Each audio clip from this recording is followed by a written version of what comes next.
So, my name is Paul. I'm Paul Long, and I'm from a company called METRO-BOULOT-DODO. And we are an arts company. We started off as a theatre company, but we've moved into all kinds of different areas, which I will cover in a moment. And as the little write-up says, basically, this presentation is about the art of keeping tech simple. And I'll give you a little run through our relationship with tech, how that's been over the past 20 years that we've been going, how we've got on with it. A little bit about where we came from and how that grew, so where our DNA is in terms of using technology within performance.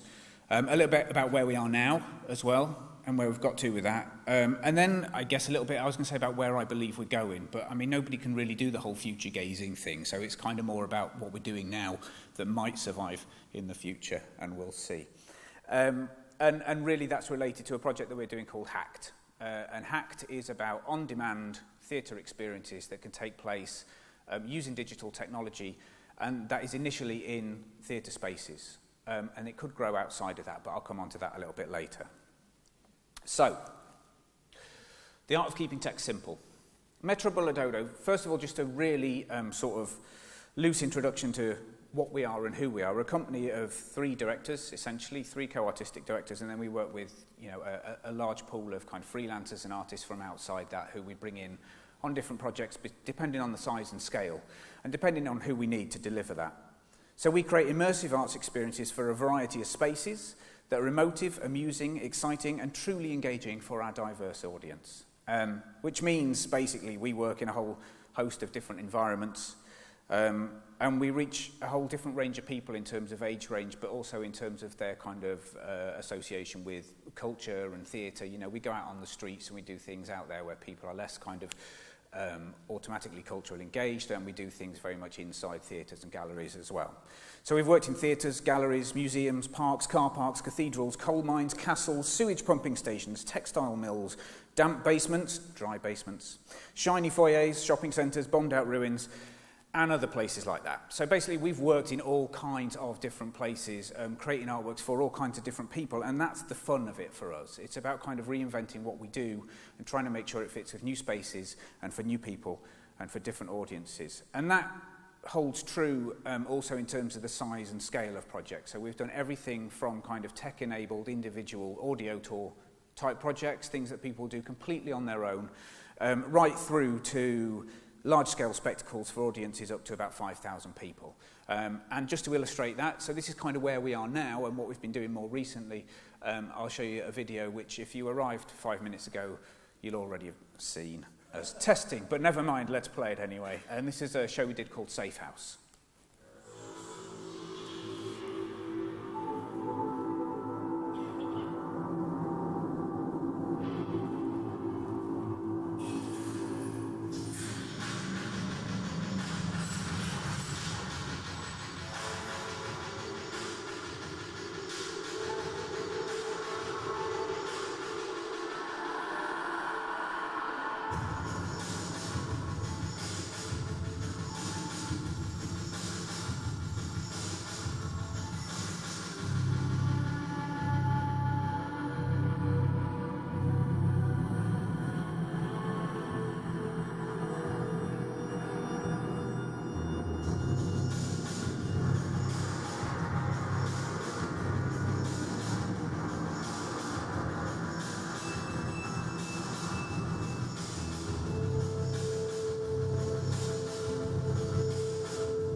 So that's Safe House. So that was a really large-scale show that we did, probably our biggest show that we've done to date, and that toured to various festivals, etc. But I think what I'm trying to illustrate with that is that you can really clearly see the way that we use tech as an interplay between the kind of traditions of theatre, the performance side of it, the sound, the storytelling, but we've also then integrated your kind of projection mapping onto a 3D space, the interplay of light with that, and sort of generating all of those things, but bringing them together as a physical performance, something that you can interact with in real time and in real space and with other people, as opposed to an on-screen experience. So that's kind of where we're at, and that's kind of where our DNA is from all the way back when we started. So if I go misty-eyed and get all nostalgic, just, you know, cut me short, but I'm going to go back to kind of why we do that, why we think it's important, and why that's kind of, like I say, it's part of our DNA. So we're going to go back to 1996, which is sort of nominally, this is when we said we set up the company. We kind of graduated in 97, but we actually started touring our very first show in 96 while we were still at university. So it's 96. John Major is Prime Minister, if anybody remembers him. Britpop is in full swing. So Oasis and Blur are fighting out at the top of the charts. And we, as three enthusiastic theatre students, come together in Lancaster at the university there to create our first show, which is the Tupperware Tea Party. So you can see me there in a fetching pair of red trousers being punched. That's where we began 20 years ago now. And the course that we were doing at that time, we were seeing all the kind of established companies who were kind of pushing things forwards, like your DV8s and your Forced Entertainments, but also the emerging, the Stan's Cafe, Third Angel, people like that, and Blast Theory, who were kind of leading the way in terms of tech as well and how that's integrated into performance. So we were kind of exposed to that during our degree time as well, and it became kind of in the forefront of our consciousness as we move forward. And then in 96, we decided we were ready to take our show on the road and see what the world thought of it. And, you know, we went out and basically just did the small-scale places that we could do, our old colleges. You know, we went back to Scunthorpe and we went to an arts centre in Goole, and we went to a sports hall somewhere in South London. I don't even remember where it was, but we kind of went out there basically just with a view to say, if we go out, rather than just showing our work to our peers and within a university environment, what happens now? Do people actually like it? Is there a way to take this forward and find out if there's a future? So that's what we did, and we actively went out to find that out. And we went out kind of, you know, billing ourselves as a multimedia cutting-edge experimental theatre company, because that's what we were training to be, and that's what we believed ourselves to be.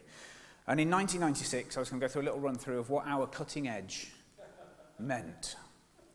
So, sound. We recorded our first soundtrack with one of these. Who remembers these? Yeah, Revox.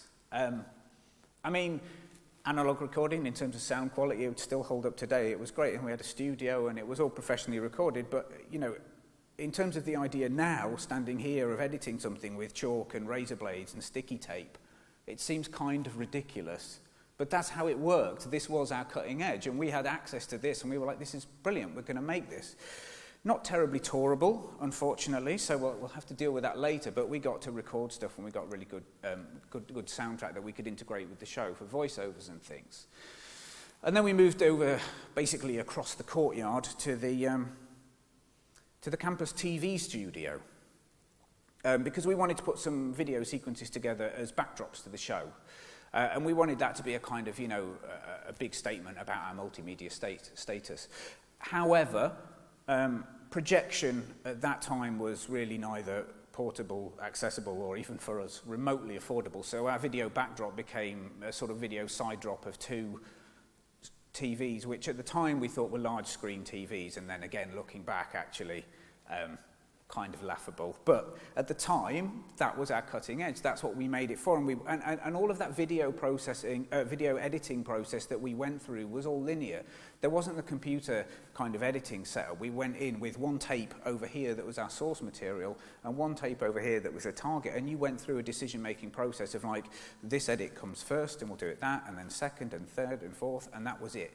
That was your job done, because you had to have the timings, you had to have everything in mind before you did it and make it. There wasn't that kind of sense that you have now of going back and tweaking and changing, because we only had limited time to do it, and it was just incredibly time consuming. And at the end of it, we walked out with basically a stack of cassettes, not dissimilar to that, with our scenes marked on for each individual part of the show. And every time we changed scene, somebody in the tech box was changing the cassettes, and cutting edge, here we come. And the same applied to our audio cassettes over there. So our Revox soundtrack that we'd lovingly made, well, we couldn't take the Revox on the road, because not only was it not portable, it was really heavy, it was a bit awkward, a bit fragile, but also it was the only one the university had in their studio, so we couldn't just walk off with it. So audio cassettes it was, and the same process applied. We would cue them up before the show with a pencil to make sure they were in just the right position, and then every time there was a scene change, bosh, new cassette in, new voiceover, brilliant. I mean, you know, it's not terribly cutting edge. Even in '96, you know, PlayStation, somebody mentioned PlayStation earlier, was released. Lara Croft was running around, you know, and people were playing the game. So tech was kind of reasonably far on in terms of creative content and consumer.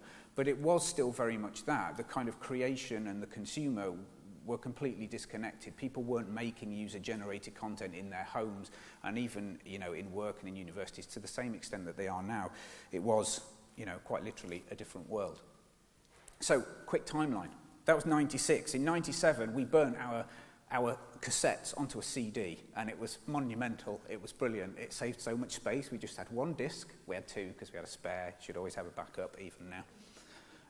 So we burned, it wasn't our CD burner, by the way. It was a friend of a friend who had a very high-powered computer at the time, and he could burn his own CDs. We were very impressed. But that kind of compressed our pile of cassettes and all of that work into one disc. It was, you know, groundbreaking in its own way. In '98, we invested in a mini disc recorder, and that was completely awesome, because now we had a mini disc recorder and a really bad sort of sound and video mixing desk. It was awful. It was something from Curry's that was reduced, and the quality was pretty bad. But however, it meant we could now record our own stuff, but we could also edit it and we could move it, because that's what mini disc did. It never kind of quite took off because it just came at the wrong time and it was superseded by MP3 and everything. But it was actually really great, because you could then play it back and add layers of sound, soundtrack music to all that voiceover, and create much more complex stuff without losing quality, because it was a digital file, essentially. So again, seems kind of ridiculous, but here we are in '98, and we'd moved on a long way with our work. And then in 2000, or 2001, around about there, we got our first digital video camera, not dissimilar to this little mini DV number here, and a G4 Power Mac, just like that.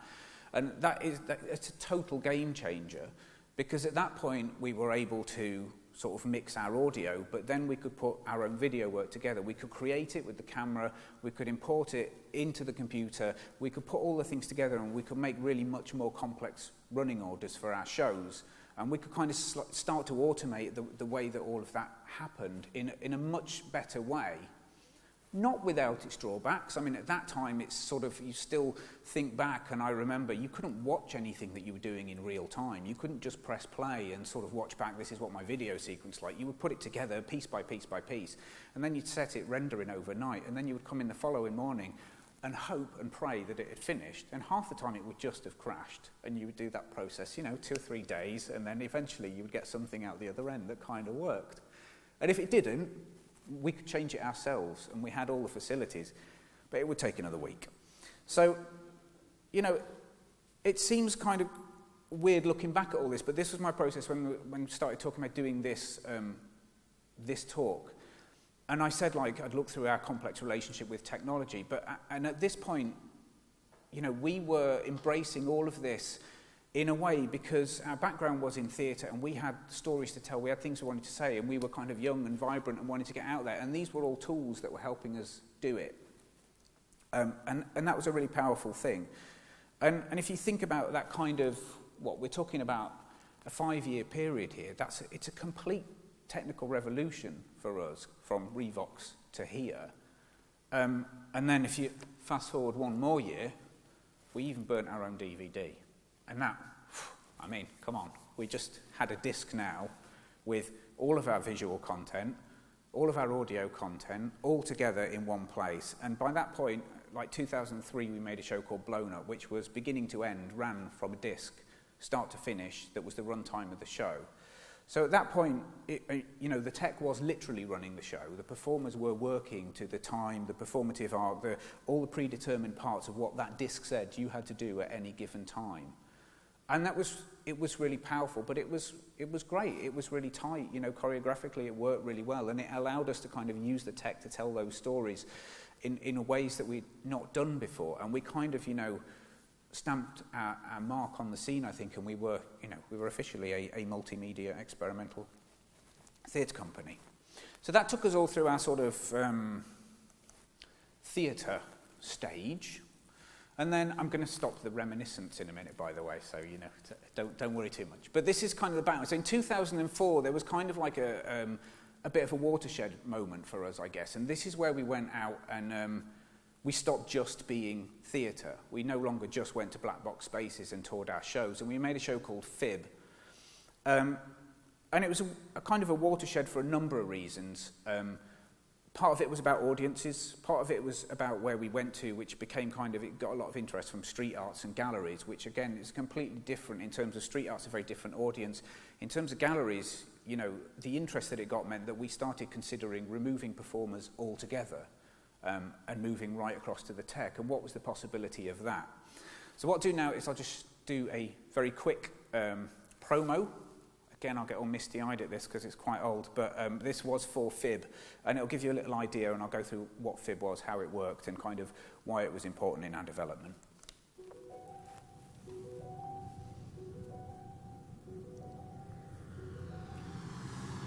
So I don't know if you can see, but basically what we've got here is there's 14 individual boxes, and the way that Fib worked, it kind of dumbs it down to say, but it was like a glorified game of musical chairs, and each of those boxes was your chair. So your audience went into each of those 14 boxes individually and had an experience, a 3-minute experience, and then they moved around and they changed, as you'll see now.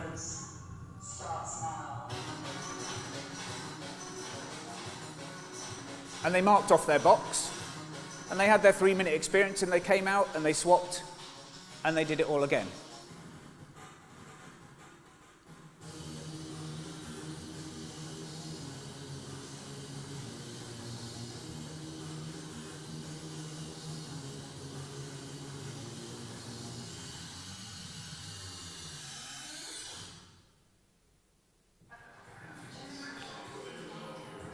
And then in each one of those boxes, what they did was unique. So some of them, like this one, were short films. There's me looking younger again. It upsets me to see. Some of them were kind of sound and light installations, like this one.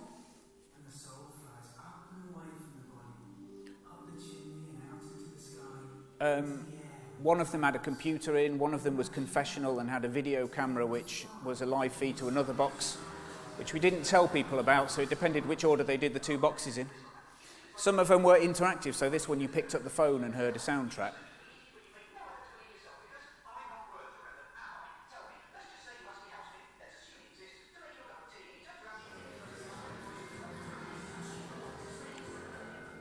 So this was the live feed, so we got audiences to do a confessional, because the whole show, Fib, was about lying. And then some of them, 3 of them in fact, were live performers. So you went into 3 of those boxes and found people, performers in there, and you either sat down with them and had an experience for 3 minutes, or they delivered a monologue, or there was one that was an interaction between a projection of the real person and himself interrogating himself about lying. So I guess for the purposes of this, and the why I say Fib was kind of a watershed, is the way that we approached it. We weren't any longer making one timeline. It was now 14 things all put together and synchronized, and it was about working out how we did that. And you can see here a shot from the control room. It still wasn't, you know, like it would be now, or it would be even by the time we finished performing Fib. We'd automated so many of these processes and put them into computers. But here, it's 5 CD players, 4 DVD players, a big bunch of amplifiers going off in lots of different directions, miles of cable. The only thing that was computerized was the lighting desk, and that was about the size of this podium. You know, things were kind of very different. But at the same time, I think the tech for us at that time was really exciting. It was something that we approached because we had this great idea for a show, and suddenly it was possible. And we found the tools to make it possible, and by hook or by crook, and with soldering irons and weird micro switches and everything that we could find, we made each of those individual pieces work, and they worked together, and they worked seamlessly. And also, you know, as I kind of alluded to before, the thing about that was that Of a 70-minute show that we'd now made, only 9 minutes of that did the audience actually spend with a performer. So from a kind of theatre background, that's almost like sacrilege. But we were able to use the tech not only to kind of surround the performers, but we were able to get audiences to behave in the way that we wanted them to behave. We were able to direct them. We were able to get them to engage with the game and know how to play. And it worked really well. And I think that's where I kind of go, I'm getting really excited here, but this is where tech is a creative thing. It's a creative and living thing that lets you really play with all those things. It helps you convey stories and suspense and drama, and it helps you kind of work with audiences' feelings and the excitement they have and everything that goes with that, and it is a powerful tool, it really is. And that's why I like tech. And I think that's why we embraced it and we used it. And at that time, I think just like us, that's why everyone was becoming excited by the possibilities of it, especially for kind of immersive experiences and the things like Fib. I mean, there's much more of them now, but at the time it was kind of a one-off. And in context here, we're still kind of a year or two away from Facebook or YouTube or whatever, so that idea of creator and consumer is still quite strong here. We're not into kind of user-generated content, but the tools that we were using were much more consumer accessible. So, where are we now? I've just jumped 12 years. I've aged so much, there we go. I've got this kind of question, I suppose, which is, has tech taken over? But also, where can tech take us now? So, fast forward 10, 12 years, and in every imaginable way, tech has taken over our lives in ways that we couldn't really anticipate. I think that's true. You know, people talk a lot now about being addicted to smartphones, etc. There's lots of talk about that. My kids would just play Minecraft 24 hours a day if I let them, which I don't, but maybe I should, because that is the future. But I think this is where my sort of relationship with tech becomes conflicted, because I think the key is in what I said, that tech has taken over. And for a lot of people, it is that social media, smartphone use, etc. Or for my kids, it's games and their tablet. But for me, it was also about the professional output that we were creating. And I think in the last 5 or 6 years, the arts particularly has been living through a period where digital has become a buzzword. It's a strategy and it's a priority, and everything that you talk about and everything that you make has to kind of put that at the forefront. It no longer became a set of tools. It became a kind of pursuit for the sector. And maybe that rightly so. I'm not kind of criticising that. There was a sense that kind of things had to move on. But I think with that came some problems. For us, it brought a lot of opportunity. We had placed ourselves at the forefront of innovation, and that kind of immersive performance thing that I was talking about, they were erupting all over the place, and that was in no small part because of all the digital tools that were available and that we could use. So we were, to an extent, we were in demand to deliver shows that had digital at their heart. We had the know-how, and we had the passion for it as well. But with the push for digital, I think there was also, like I say, a change of focus. And I can see that looking back in our own work, I think. And this is just my opinion as well, but I think that that's something that happened across the sector in different degrees. I think by probably 2011, 2012, we were making shows that were, to use the phrase again, taken over by technology. So instead of having a story or a theme or an idea that we wanted to express and then finding innovative ways to tell it, we were looking for innovative formats and then spending a disproportionate amount of our time solving the technical problems before we came to how we tell the story, or sometimes even what story we were going to tell. It became the opposite way round. It was like, this format works like this, therefore what story would be good to put into it? And I think maybe the material suffered there. And there are other problems too. So tech can be expensive, we all know that. And in terms of budgets, we could easily end up spending more on the technical development than we ever did on the concept development and the creative and the writing side of it. And so again, that balance started to become a little bit skewed around that time. And then you've got the conflicting timescales. So we would be commissioning tech partners to make things for a show while we were concurrently making the material for it. And the two would only ever come together at the very last minute. And because that starts to get all out of your control in a way, it didn't always work how we expected it to. It could be stressful. sometimes, you know, like the app would be rejected from the store, or the patch that was meant to be listening to sounds wouldn't respond. So we had a lot of tales of success. We did some great shows. We have done some great shows and continue to, by the way. But there was also some kind of failure and some lessons to learn along the way that went with that.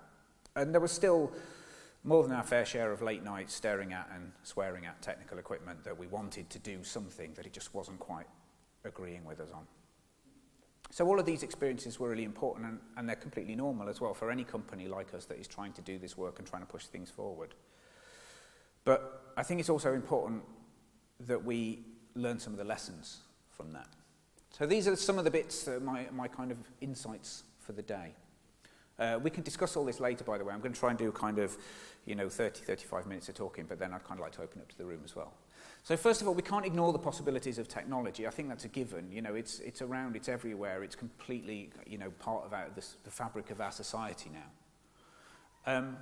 Simpler tools rely more on the need for creativity, and I think really simple explanation that would be the book. Ultimately, yes, the distribution model may have changed and we can get digital books now, but essentially it's words that somebody creates, and the best content will always win, because you can't blind people with the science behind a book. Good technology can and does increase reach and access simultaneously. So I think this is one of the things we really need to look at, because it's not just the creative side of it, but it's also talking about the distribution and the way that things can get out there. If you think the kind of revolution within music distribution, and like I just mentioned, digital books, but music is probably the most prominent and obvious example in terms of the way it's gone through, the retail path, vinyl, cassette, CD sales, but it moved into sort of the iTunes model, and then people could upload their own content, get things out there more easily, even with SoundCloud and things like that, and then onto streaming and Spotify, etc. So that does increase access. It increases the ability for people to go out and find new things and try them out, or maybe even rediscover old things, like I find myself doing all the time, that are out there on YouTube or SoundCloud or even Spotify.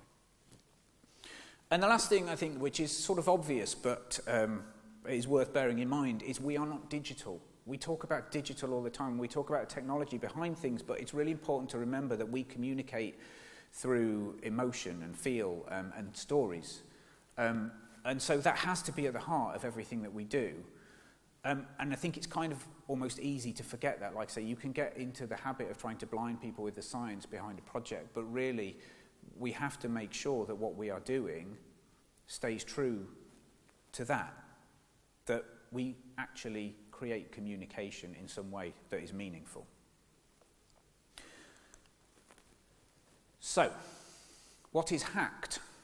So HACT is, it's not a silver bullet, it's not going to solve everybody's problems, but it's kind of a starting point for us to go, okay, well, how do we get past this? How do we get past the kind of the technical revolution that is running away with itself and come back to that storytelling ethos? How can we provide a digital platform for theatre-based artists to create on-demand, bite-sized plays? I'll come back to that in a minute. And how can we make sure they're distributed using the existing theatre network and increase the offer of those buildings, because those buildings do already exist. So I think the ethos behind theatres is a good example of a past distribution model, and current to an extent. And it's the starting point for HACT. And the reason I say that is that theatres, they vary in size and scale, and they vary in their unique characteristics as buildings, but fundamentally, the ethos behind the stage is shared. It is a completely blank space. The walls are black and the ceiling is black, usually. And if every single space were fundamentally different, then the distribution model wouldn't work, because our understanding of the rules, both as audience and artists, just wouldn't exist. And if we tried to rebuild the box for every show, it ceased to be viable. And I think maybe so too for new technology. So it's great to push the boundaries and do creative things, but ultimately, if you're reinventing every single thing every time you do it, there's a kind of volume and capacity and scalability problem that comes with that as well. Theatres aren't a distribution model for the future. They're expensive, they're static, and they still largely adhere to the old kind of broadcast schedule model, which is that you have a certain amount of activity for a certain amount of hours every day. But other than that, they may be closed, they may be, have some cultural offer. For the better theatres, they may have kind of food and beverage offer, but they need that kind of cultural USP. How do you now deal with giving people things when they want it? Because on demand, I think, is an expectation now. It's no longer a luxury or a gimmick. It's what people want and expect. Can we build something that allows this to happen? That's kind of fundamentally what we were asking ourselves with HACT. So our intention was to offer the most basic, or is to offer the most basic but the most fundamental functionality to let theatre makers create something that uses their own creative skill set. It should keep technology simple and allow a new way for writers, designers and performers to get work out in the public realm without having to get to grips with new technology every time they make work, and without having to build their own black box. So, what technology? I'm going to skip that one. 360 video. Obviously, this is one of those things, the last guy asked, but have most of you tried a VR headset? Have most of you been to the Tech Hub and watched different bits of video? So, VR is one of those things that you hear an awful lot about. It's on a massive surge, I think it's fair to say, and it is a big growth area for tech. And VR, when you talk about generating true VR environments, they're graphic environments, they're created for games, but that's still kind of very much a specialised, time-consuming, expensive area. It's for animators, it's for game designers, but 360 video is actually, dare I say it, ridiculously simple.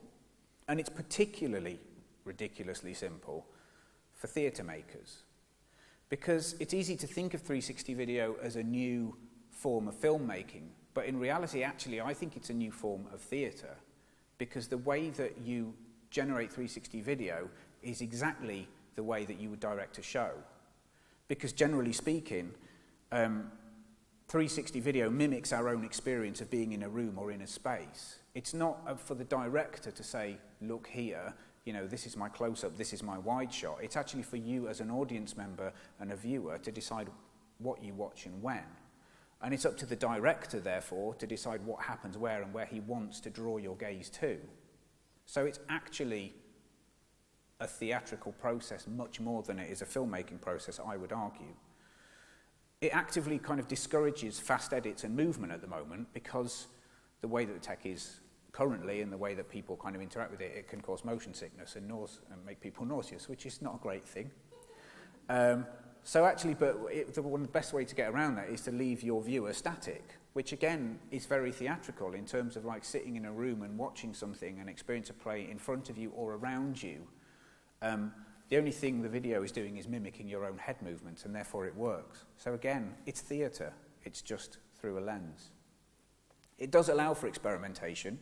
It allows for site-specific locations. You can put your audience, because you don't have to have an audience of 1,000 people, whatever, it's just one person, you can put them right in the middle of the performance. You can change the way that the performers act around them. But again, it's still really about creating that immersive experience that theatre makers are very used to and very good at.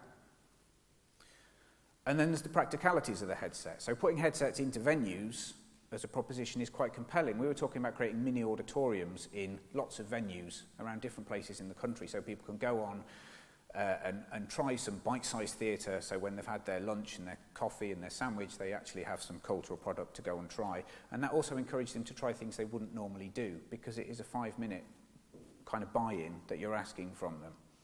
But those auditoriums, those headsets, they can be in multiple places at once.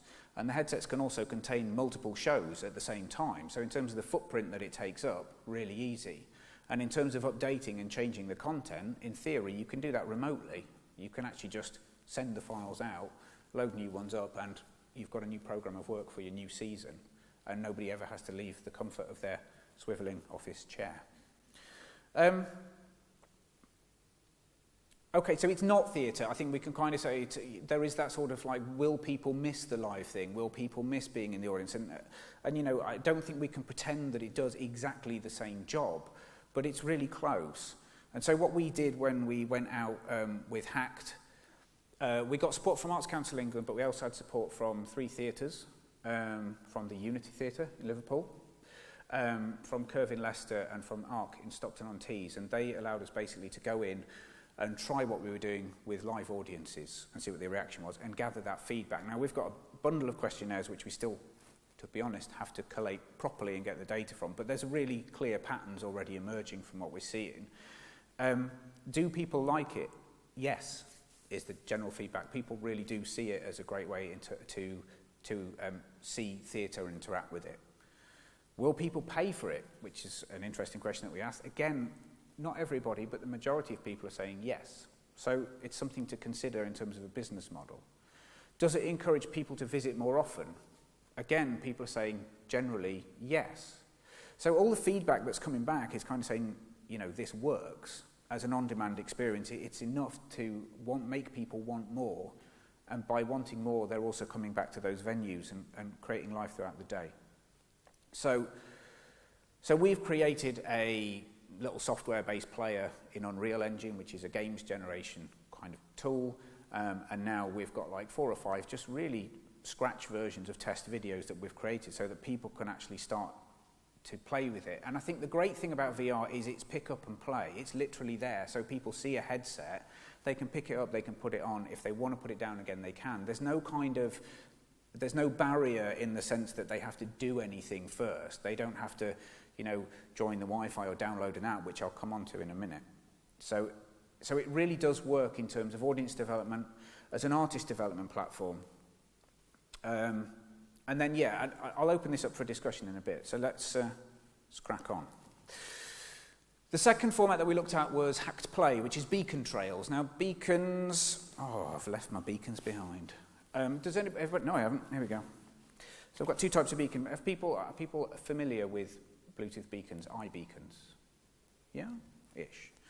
So I'm going to ignore this one. But this is kind of beacon in its simplest form. And what it does is it just transmits its identity. So it says, I'm a beacon, number 574443327. And lets people know who it is. And then if you've got a smartphone or a tablet that with the app running that goes with this, it will be looking for this beacon. And when it sees this beacon and you get within 2 or 3 meters, it will then activate content to go with it. And what we did was we said, right, we're going to take this in its absolute simplest format. All it's going to do is trigger audio. So what you've got is a kind of location-aware audio play. So people approach an area, and what we did was we said this area now becomes your theatre set. You can create a micro theatre set. People download the app. They come to the theatre set and they can either see it or they can interact, they can sit down, they can lay on a bed or whatever you want them to do. And at that point, the beacon knows they've arrived and it will play them the sound. So you then get your characters and your story. So fundamentally, it's taking the kind of design ethos of a theatre set, adding your characterisation in. It doesn't have live performers, but that was the kind of format. I'm going to skip some because I'm running over. So I think kind of just in terms of feedback, this one was more problematic. The response from those people that did the tour was really good, actually. However, the numbers of people that did it were much less than the VR. There are kind of limitations. To play, the audience need to download the Call Me app. So you get the, I haven't got enough space on my phone, I haven't got enough battery on my phone, I've forgotten my password for the App Store, etc. So already you've got a fall-off rate that is much higher than your VR.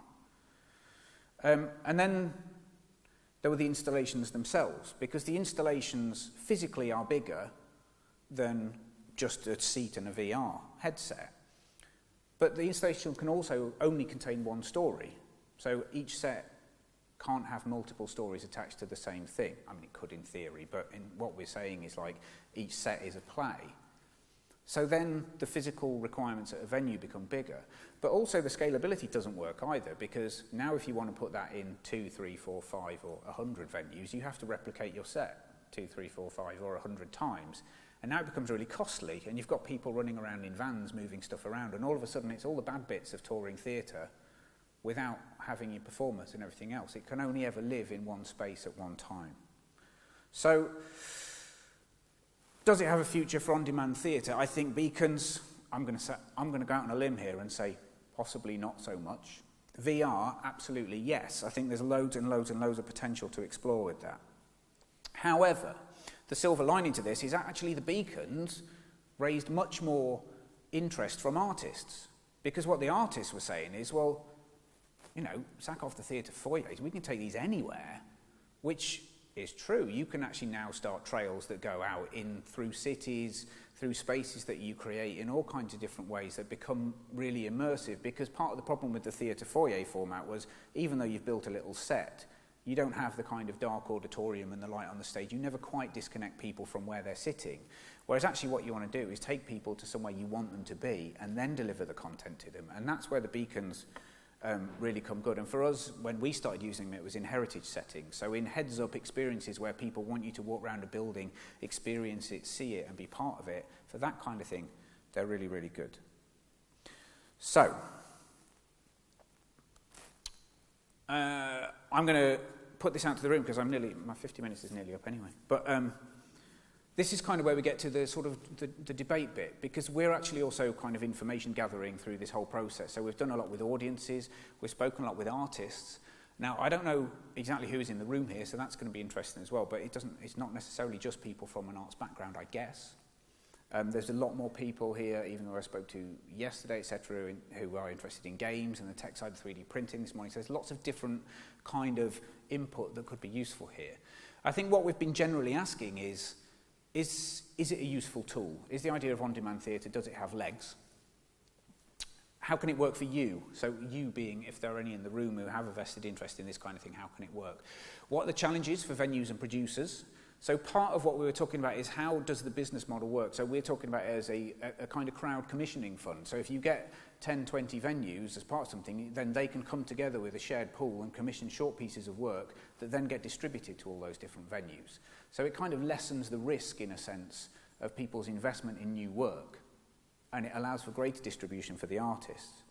So it's an artist development tool and a new commissioning model. How do we market the on-demand shows? Does the audience need to be at the theatre? Is the next obvious question. It's not one we're ignoring. We're kind of looking at the way that we can augment theatre spaces and kind of bring new work into them. But actually, I suppose, as people get more and more VR headsets in their own homes, will they want to do this on their own? And if so, where do we place the content? And again, how do we market it? Do we miss the live element? Because that's something that we can't replace in this kind of model. Again, generally the feedback has been not so much. We didn't put it as a specific question, do you miss live performers? Because it's kind of a bit leading, but nobody brings it up, which is interesting. Will people pay for it? Yeah. What concerns and excites us about HACT? Will venues buy it and will artists use it, I think is the question. And again, I think part of the coming out the back end of the project, artists, if it exists, all seem very excited and say they want to use it. The question, will venues buy it, also comes under, you know, that business model question. Where is the money coming from? How does it work? How is it funded? All of which we kind of need to deal with. So, can I open that to the room? Has anyone got any questions about any of what we have done or are doing? And, yeah.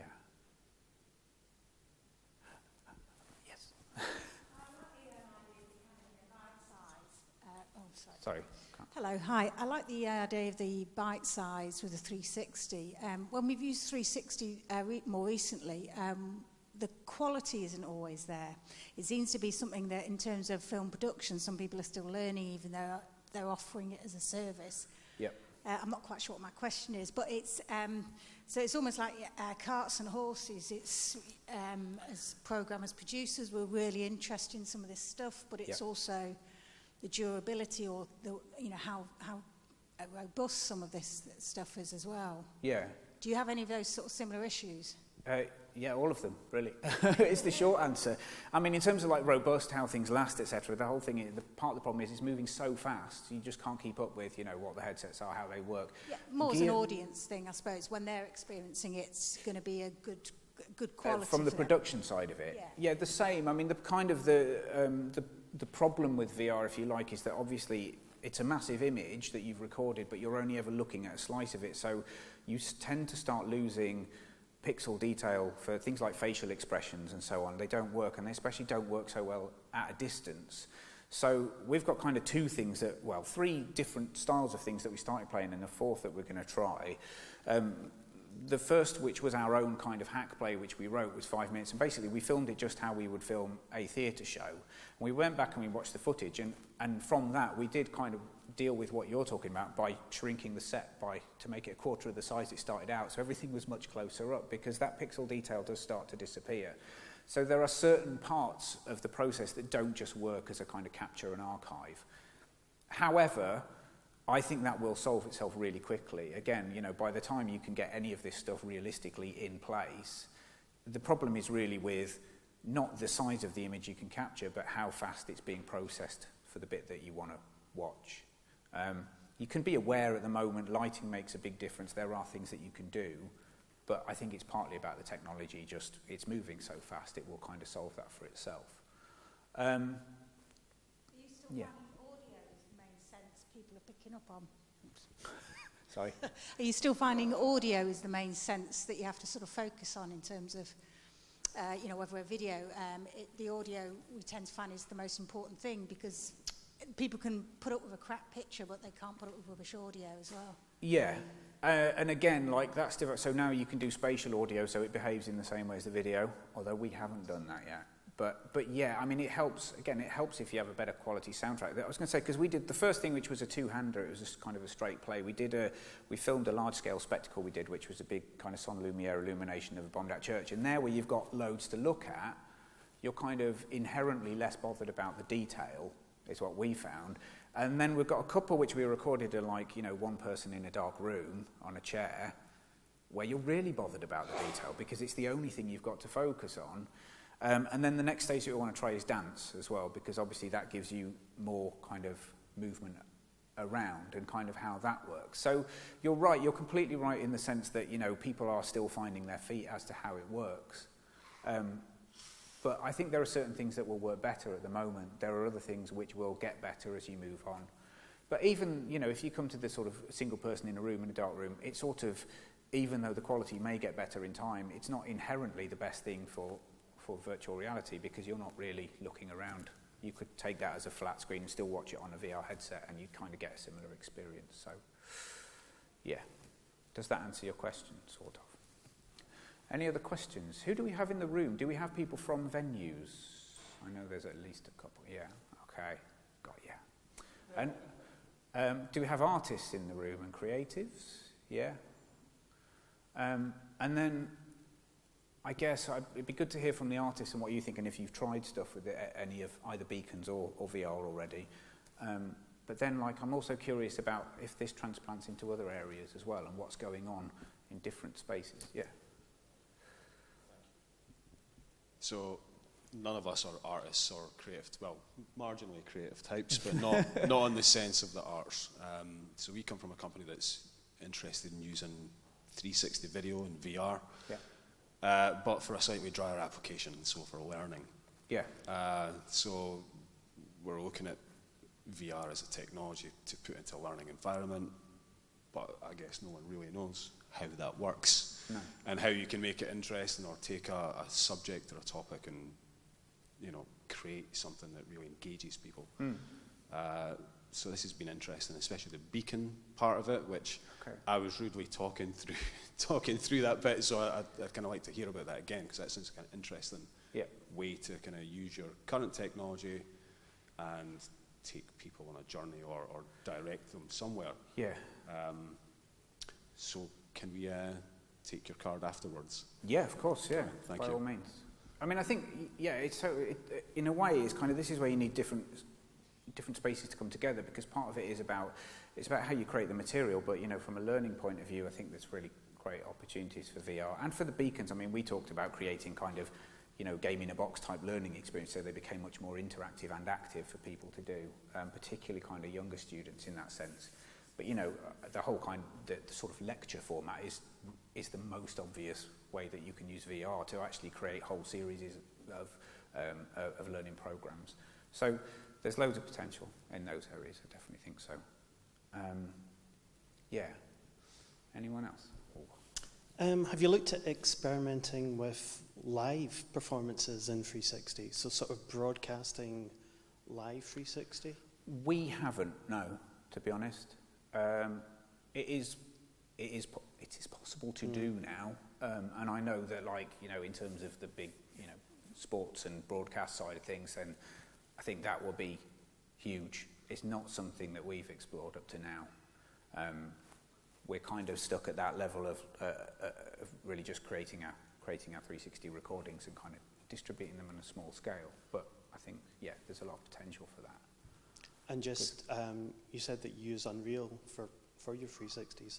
Are you looking at any kind of 3D content within Unreal as well? We don't use Unreal for the content that we're creating. We used Yes. Unreal only to make the player that it lives in, because part of the problem that we came up with initially is, I mean, Samsung Gear is very easy, but actually people still get unstuck with, once you've put the headset on and you go, right, the buttons are near your right hand, so you have this kind of blind thing going on. So we just created a player that was literally everything's activated by sight.